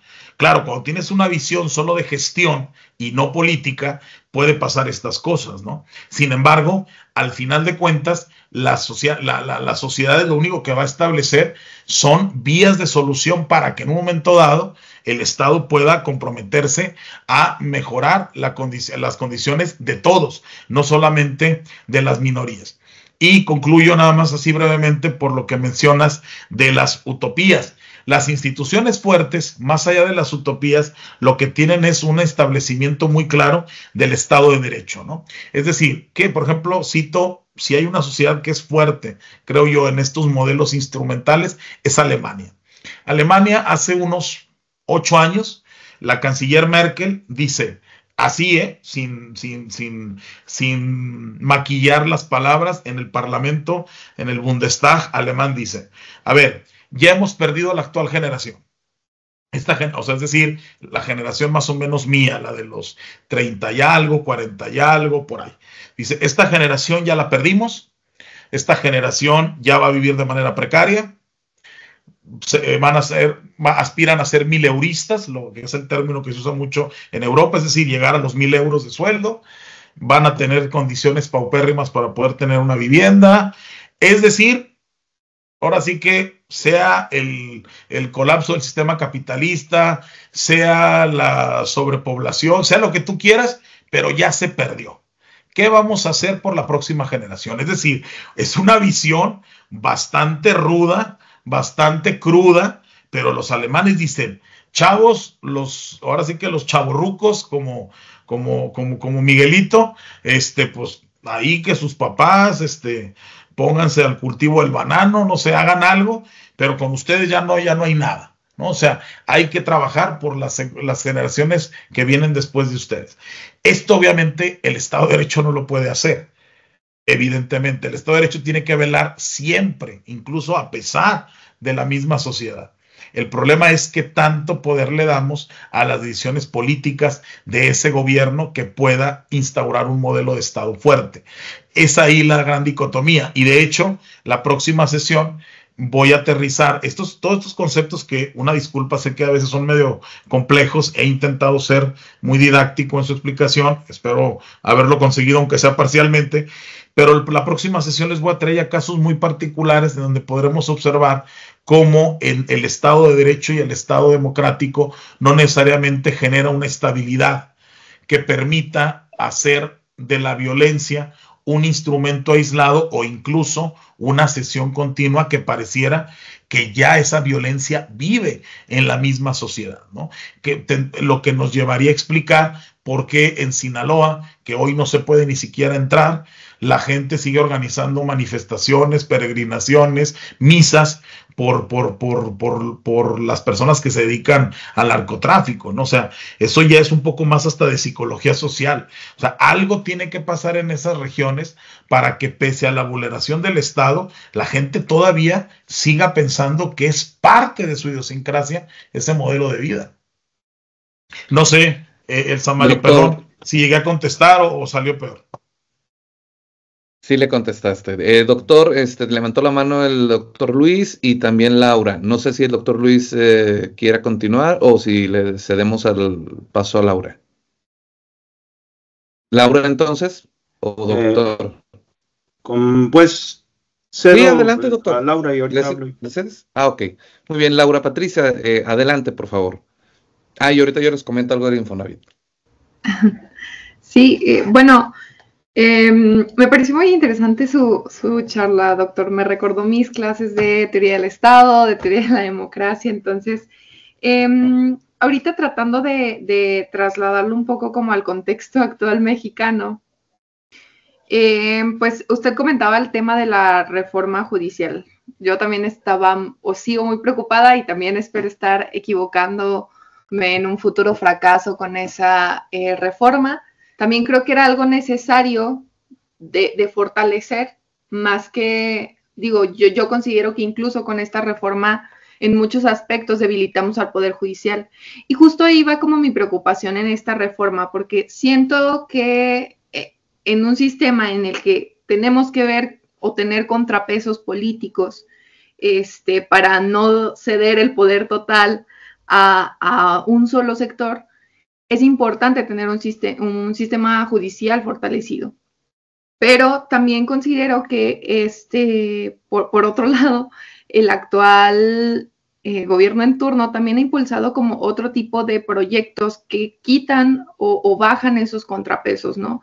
Como la disminución de organismos autónomos y también esta idea de la disminución de legisladores plurinominales. A final de cuentas podemos decir, bueno, vienen de determinado sector o tal vez son la misma clase política y demás, pero a final de cuentas han habido proyectos interesantes que se han impulsado desde estos plurinominales, ¿no? Un ejemplo, la primera acción de inconstitucionalidad contra la militarización del país vino de un sector político que venía de estos espacios plurinominales. Entonces, ante todo ese panorama, ¿usted consideraría que hablamos de una crisis de la democracia mexicana o hablamos de nuevos retos para la democracia mexicana? ¿Cuál es como su postura al respecto? Sí, muchas gracias, licenciada Laura. Mira, sí, hay una crisis en México, pero también en toda América Latina, y yo creo que es un tema de Occidente, ¿eh? O sea, en este eurocentrismo que yo a veces discuto mucho con Luis y que tiene razón, que siempre intentamos ver las teorías europeas, a la crisis democrática, a ver, vete a Italia con lo que está pasando con el movimiento Cinque Stelle y con Meloni y con la ascendencia de la extrema derecha de Le Pen, que estuvo a nada de ganar las elecciones en Francia. De hecho, se tuvieron que juntar el Partido Socialista, los comunistas y los liberales, que es el partido conservador, digamos, para que no ganara Le Pen, ¿no? Tuvieron que hacer ahí un mix, como aquí, que es todos contra Morena, ¿no? Un poco más en esa línea, lo que está pasando con Erdogan en Hungría, etcétera. Es decir, si tú analizas los conceptos de democracia como tal, claro que hay una crisis, pero hay una crisis no de ahora. Ahora bien, no podemos obviar que al menos es el sistema menos peor que hemos conocido. Es decir, aquí también tenemos que hacer una crítica constructiva. Bueno, si no es la democracia, ¿qué? Desafortunadamente no hemos encontrado un modelo mejor, pese a sus grandes diferencias o pese a sus grandes cuestionamientos. En el tema de la reforma judicial, sin entrar al fondo y las otras cuestiones que está haciendo el gobierno en turno, yo siempre lo he dicho, para mí esto no fue un cambio de gobierno, esto es un cambio de régimen. O sea, los compañeros que son, digamos que tienen mayor experiencia y mayor edad, podrán decirlo mejor. Yo siento que esto viene a reforzar una idea del Estado, ¿sí? Es decir, no la democracia, pero sí el Estado. Claro, la concepción que ellos tengan de Estado. Recordemos, bueno, el Estado en México de los 60, 70 del priismo absoluto, en donde no había prácticamente distinción entre gobierno y Estado, evidentemente aquí se va a reforzar. Es decir, el hecho de que los organismos públicos autónomos, deja tú el Poder Judicial, dependan de las secretarías de Estado. Es decir, ahora ya no va a haber, ya desaparece el INAI, pero ahora va a haber un órgano regulador o revisor dentro de la Secretaría de Gobernación. O sea, es decir, el lobo cuidando ovejas, ¿no? Es decir, es un fortalecimiento del Estado absoluto, en donde difícilmente vamos a encontrar una oposición. Y yo creo que el signo más lamentable del deterioro democrático moderno en México y en el mundo es que hemos pasado del concepto de adversario a enemigo. Es decir, y en cualquier ámbito de la vida, en cualquier elección, eres ya adversario o enemigo. Y ese concepto de adversario a enemigo es muy peligroso, porque podemos no coincidir en las ideas generales. Ahora, esto lo voy a desarrollar más en la próxima sesión, pero en los últimos años ha surgido una nueva figura legislativa que se llama ómnibus, así como la línea de autobuses, ¿no? Porque ¿qué es el famoso ley ómnibus o este proyecto de ómnibus? El ómnibus es, imagínense que un grupo parlamentario o un grupo político presenta una iniciativa en el Congreso, pero ese proyecto se llama ómnibus porque es como un misil. Ese proyecto trae en sí mismo 50 reformas a una ley, a diferentes leyes, perdón. Entonces, puede haber ahí cosas que sí estamos de acuerdo todos, por ejemplo, subir las pensiones mínimas a las viudas. Creo que nadie en México estaría en contra de que se suba la pensión mínima, pero dentro de ese mismo proyecto quizá está, por ejemplo, la despenalización del aborto, por decirlo, o la aprobación de la eutanasia. Entonces, si tú votas en contra de eso, entonces eres una persona no progresista porque no estás a favor de las pensiones. No es un tema de las pensiones. Estoy en contra de las otras dos posturas. Es decir, estamos llegando a extremos en donde prácticamente se está legislando en paquete. Y estás o no estás. No hay prácticamente debate parlamentario intermedio. Y eso provoca esto que tú acabas de mencionar de la desestimación o al menos el desmantelamiento de los esquemas democráticos. Sí creo, y sobre todo el tema que usas ahora de los plurinominales, la verdad sí es un poco irrisorio el argumento, porque recordemos que quienes hoy gobiernan toda la vida estuvieron en la oposición. O sea, y si de hecho tenían voces en el Congreso o en el Parlamento, me refiero al antiguo PARM, igual usted ni había nacido, lo que fue en su momento el PPS, el PSUM, todos aquellos partidos de los años 70, 80, el Partido Cardenista, todos estos partidos que igual ustedes ni conocieron, sobrevivieron, y después fue el PRD y todo esto, sobrevivieron gracias a los plurinominales. Es decir, si no hubieran existido los pluris, nunca hubieran tenido voz en las instituciones. Entonces, que ahora los quieran eliminar con el argumento presupuestario, la verdad sí es un poco ridículo, porque, vamos, lo que cuestan los diputados es una milésima parte en realidad del problema presupuestario. O sea, no es un tema de diputaciones o de cabildos, es un tema de controles. Ahora, y con esto concluyo, el tema de la reforma judicial, yo cada día lo veo más claro. En realidad nunca les importó ni los poderes judiciales de los estados ni de la federación. Ellos querían controlar la corte, ¿sí? Tan es así que los gobernadores en los estados han podido tener injerencia en las listas. Es decir, no les importó tanto la administración de justicia local. Ellos querían controlar el sistema federal y sobre todo la corte, porque tú eres abogada, lo sabes. En la corte la integran 8 ministros. Si tú tienes, para que una ley sea declarada inconstitucional, es decir, para que la corte pueda tumbar una ley que fue aprobada en el Parlamento, necesitaban 8 de los 11 ministros. Como actualmente en la corte son 2 ministros pro el gobierno y 9 en contra, obviamente muchas leyes la corte las iba a estar declarando inconstitucionales. A mí me queda claro que, lo tengo cada día más claro, todo este tinglado que se armó fue básicamente para poder controlar el pleno de la corte y no otra cosa. Esto es al menos mi punto de vista, ¿no? Laura. Muy bien, doctor. Patricia, ¿tienes algo más que comentar? No, sería todo, gracias. Muy bien. Muy interesante los posicionamientos del doctor Leal. Sé que el doctor Luis tenía algo que comentar. No sé si todavía desea hacerlo.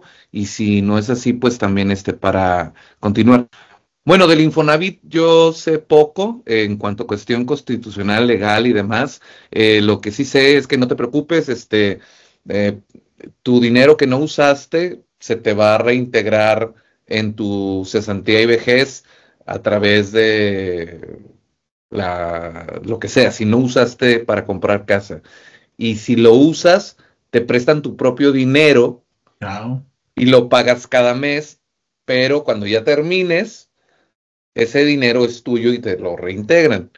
Pero bueno, ya lo demás, no sé, tú estás más enterado de eso y esa cuestión de la constructora estatal, bueno, sería tema para otra mesa de discusión que sería muy interesante que, bueno, te conmino a que después hagamos un seminario al respecto, porque sí es interesante ver la estatización el volver a lo que antes era de control privado, ahora es público y viceversa, ¿no? Claro, es que igual las compañeras no lo saben pero el gobierno llegó a tener refaccionarias, sí, claro. Llegó a tener circos. O sea, esto es en serio, llegó a ser dueño de bares. Sí. O sea, en los años 60, 70, tomen en cuenta que México, que ese es otro, como bien dice el doctor Sadi, es como para otro análisis. Nosotros en los años 60, 70, socialmente éramos un desastre, pero económicamente éramos muy fuertes. De hecho, un estudio del Colegio de México determina que México en los años 60, 70 ingresaba por petróleo lo que hoy perfectamente ingresa Qatar. Es decir, nosotros pudimos haber sido un emirato árabe en respecto a la potencia económica. ¿En qué se fue esa lana? Ese es otro tema. Pero de que hubo prosperidad, claro que la hubo, y mucha. El tema ahí es que mala gestión, volvemos al punto, ¿no? Sí. Bueno, doctor, si el doctor Luis va a hacer un comentario, adelante. Sí, yo tenía algunas preguntas, ¿verdad? A lo mejor ingenuas, doctor. Quizá un poquito más de carácter como para la reflexión. Puesto que, bueno, me encuentro tratando de construir pues esta síntesis, ¿verdad? Del seminario, ¿verdad? Y por eso quisiera hacerte estas preguntas, doctor, más que porque me interesa mucho en tu calidad de abogado, de jurista, y que comprende todo este aparato, ¿verdad? Tan complejo del Estado, ¿verdad? No puedo dejar pasar esta oportunidad de preguntarte algunas cuestioncitas, ¿sí? Claro, con todo gusto. Sí, mira, una primera cuestión que yo te haría es, ¿verdad? Y a manera para dejarlo aquí en el registro. Son 3 preguntas, te las hago las 3, doctor, y luego ya tú elaboras ahí tu speech, ¿no? Primero, ¿es la violencia fundante del Estado y garante de este? ¿Sí? La segunda pregunta sería, la democracia es inherentemente violenta y por lo tanto a mayor democracia, mayor violencia. Y la tercera, esta máxima social, ¿verdad? Que proviene, digamos, de la filosofía, pues más que nada de corte anarquista, ¿no?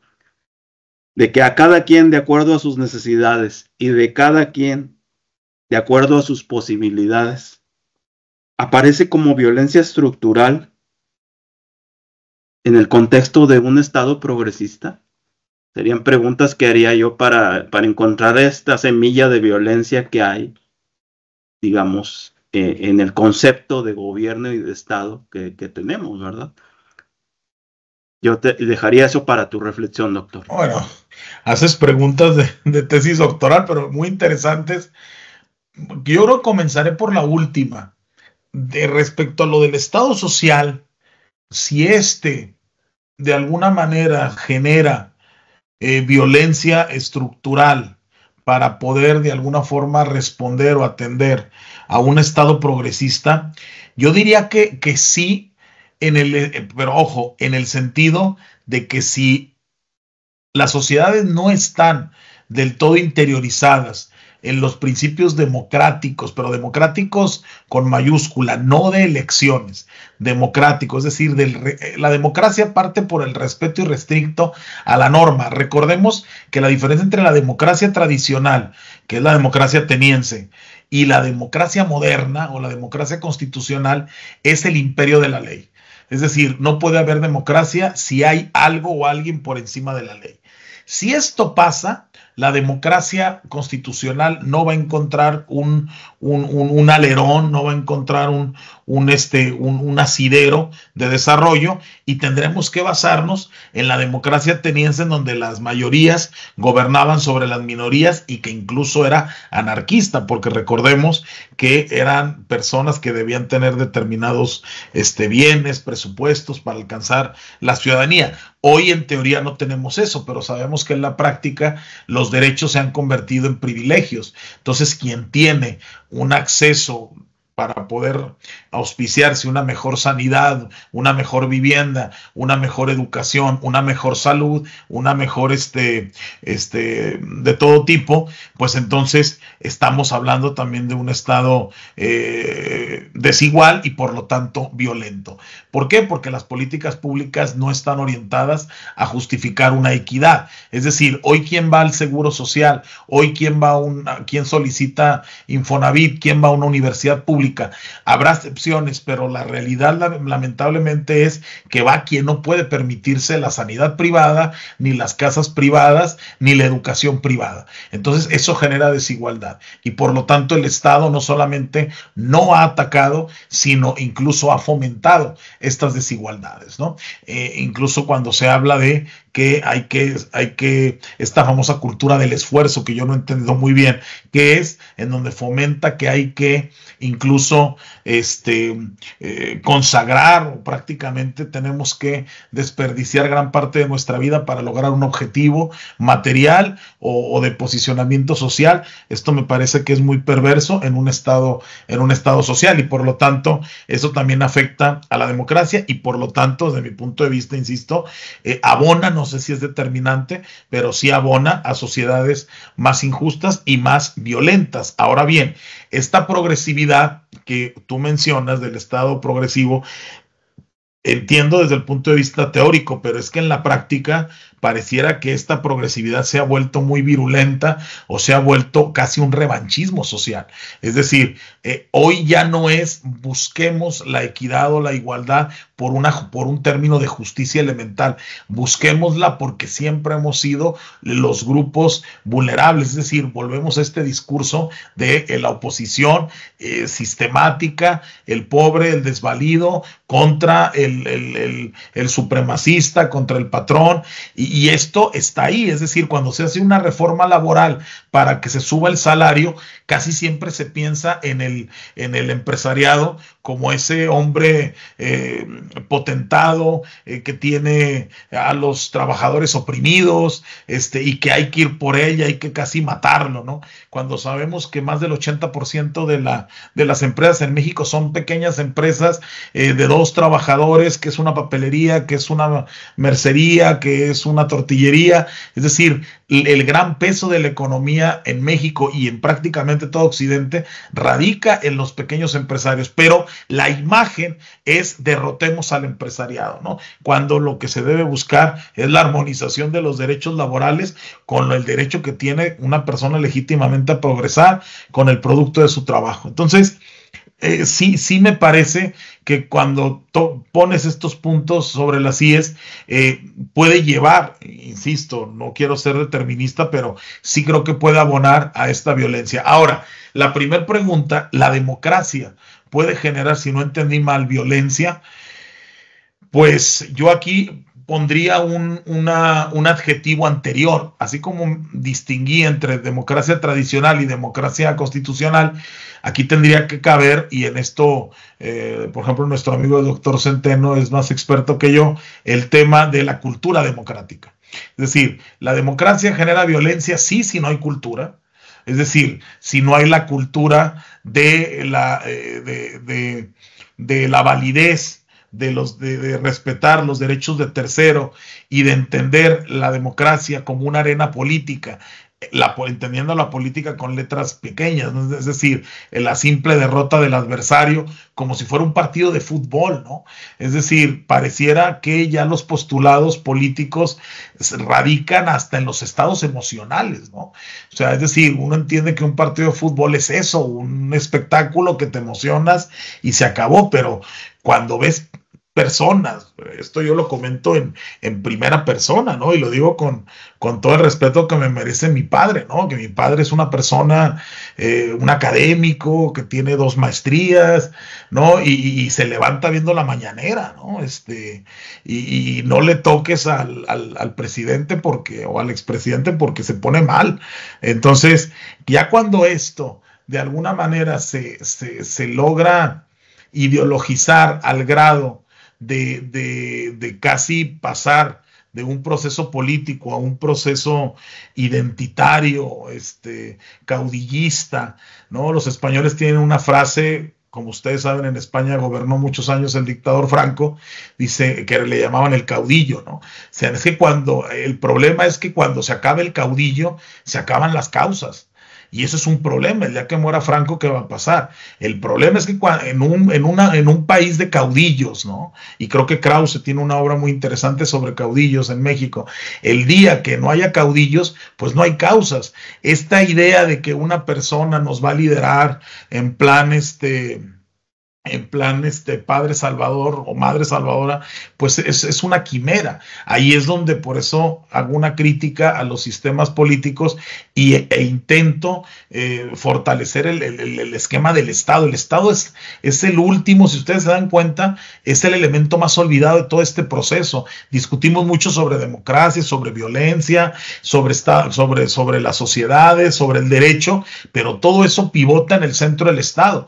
Y el Estado pareciera que es el ejército, que son las embajadas, que es el sistema de aduanas, es decir, el sistema estructural que hace que funcionen las instituciones, pero es finalmente el engranaje que hace que funcionen los derechos, por encima, insisto, de actividades o visiones o coyunturas que en el momento parecieran justas, pareciera que son prácticas cotidianas, pero que a largo plazo pues no se sostienen. No sé si tus eólicas y muy profundas preguntas, doctor Castro, pude por lo menos ahí tocarlas de manera tangencial, ¿no?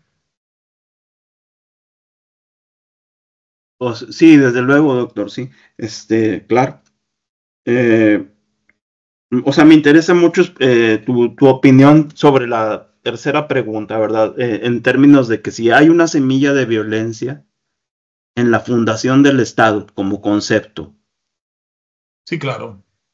Sí, en el concepto de Estado, sí, claro. Al menos desde el Estado moderno, sí, sin duda. Es decir, no podemos obviar que la historia, que el Estado, al menos de 1700 para acá, ¿quiénes lo hicieron? Pues los vencedores. De hecho, no es casualidad que la aparición del Estado moderno coincide con la aparición de las primeras constituciones. Es decir, la primera constitución de Juan Sin Tierra y luego las primeras constituciones, entre comillas, ya democráticas, como fue la Declaración de Filadelfia de 1776, que es la Declaración de Estados Unidos.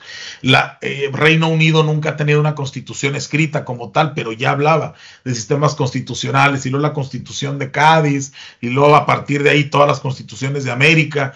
Es decir, todos los movimientos constitucionales aparecieron con el Estado y todos son productos revolucionarios. Todos, sin excepción. La única excepción fue, y hasta el día de hoy se sigue estudiando en las materias de derecho constitucional, la Constitución Española del 78, que fue la única que después de una dictadura transitaron a la democracia sin necesidad de guerra civil. Los vencedores o los que tenían el régimen en ese momento depusieron el poder. El mismo rey Juan Carlos en su momento, que era el príncipe de Asturias, él mismo se quita los poderes de jefe de Estado y de gobierno y se queda como una figura decorativa, y asume la democracia el pueblo español, y a partir de ahí las instituciones. Pero desde luego, si tengo que determinar una conclusión, sí, el origen del Estado moderno sin duda fueron procesos violentos, empezando, aunque a veces lo romantizamos mucho, pero empezando por la misma Declaración Francesa y por la misma Comuna de París. Si bien es cierto que a veces se romantiza mucho, pero que no se nos olvide, y esto lo decía un colega español, muy buen amigo, sin agraviar, dice, la democracia y el Estado moderno nacieron con la guillotina de María Antonieta, ¿no? Es decir, cuando cae la monarquía absoluta es cuando nace el Estado moderno, pero también bajo procesos violentos, ¿no? Yo le agregaría la caballería y la artillería. Sí. Sí. Doctor. Y la traición de los blancos al asociarse con Prusia, ¿no? Para traicionar al pueblo, ¿no? Que había comprado los cañones. Exacto. Pero bueno, doctor, ¿algún otro comentario? No, la verdad muy agradecido, así, la verdad se me fue muy rápido, muy interesante reflexión con las compañeras. Entiendo que hay un proceso de varios módulos, ¿no? En este término. El próximo jueves, como les comento, voy a abordar estos mismos puntos, pero ya aterrizados a procesos históricos, sociales, culturales y rematados en el ámbito de mi expertise, que es el ámbito constitucional, para que, de hecho, esta última pregunta del doctor Castro es muy pertinente, porque me dará pie al inicio de la próxima semana de demostrar o de ir montando cómo esta violencia institucionalizada o socializada, pues en realidad dio nacimiento al Estado. Recordemos que el Estado lo que vino a demostrar es fuerza. Es decir, cuando las sociedades estaban convulsas, y la prueba más fehaciente es la Unión Europea, cuando Europa estaba devastada necesitaba fuerza, más que derechos, más que sociedades fuertes, necesitaba estados fuertes que se protegieran a sí mismos, ¿no? El problema es cuando esta convivencia, sobre todo en este ámbito del hombre y la mujer libre en sociedad, de que ya cada quien debe establecer sus propias pautas de comportamiento y medida, pues el Estado parece que comienza a estorbar hasta que se necesita, ¿no? Entonces, esa convivencia es importante seguirla, sobre todo refiriendo en términos que es el objeto de este seminario, de violencia. Desde el punto de vista jurídico, ¿quién es el responsable ante los actos de violencia de todo tipo, empezando por la social? El Estado. O sea, eso no hay ningún tipo de duda, al menos no en el derecho. O sea, el Estado es el responsable de toda violencia que suceda en el territorio. Punto. A partir de ahí, ¿cómo podemos reflexionar cada uno de las particularidades? Pues ese es el tema que intentaré abordar la próxima semana. Y que estaremos esperando con mucha impaciencia, porque mira, uno que es neófito con las cuestiones del derecho, nos quedamos con la visión de que el que tiene el uso legislativo o algo por el estilo, sí nos enseñaron en las escuelas primarias, secundarias, preparatorias y demás, y muchos de nosotros que desconocemos del tema, estamos nutriéndonos ahora con esto, y también la gente que nos va a escuchar en este seminario que va a salir por YouTube podrá entender de una manera más asertiva lo que estás platicando, ya cuando lo aterrices a estos casos de los que nos platicas. Entonces, vamos a cortar nuestra transmisión, precisamente agradeciéndole al doctor José Luis Leal por su presentación y las respuestas atendidas, y a las personas que también, recordando, preguntaron y levantaron su mano, como el Samari en este momento. Y el Samari, por cuestiones de tiempo, tengo que dejar tu pregunta para la siguiente exposición, porque, pues bueno, tenemos el tiempo contado. Les agradezco mucho y les recuerdo que estamos en este seminario sobre la violencia vista desde varios puntos académicos. Soy Jorge Sari. Agradezco al doctor Luis Everardo Castro Solís, que es el coordinador de la maestría de la MIS, al doctor José Luis Leal, que es el ponente de hoy, y a todos ustedes por el favor de su atención.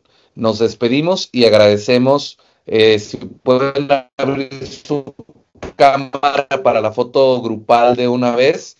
Sí, el Samari. Se los voy a pasar con todo gusto. Bien, si por favor abren sus cámaras, vamos a hacer la foto grupal. Jennifer y no sé quién. Sí, Jennifer y Brice. Si es posible que estén presentes. 3, 2, 1, sonrían. Excelente. Ya después la recorto y se las paso. Entonces, gracias. Terminamos la sesión y agradecemos una vez más. Y no olviden que continuamos con ese seminario sobre violencias. Hasta luego. Buen día, gracias, doctor. Gracias. Buen día, gracias a todos ustedes. Gracias, hasta la próxima.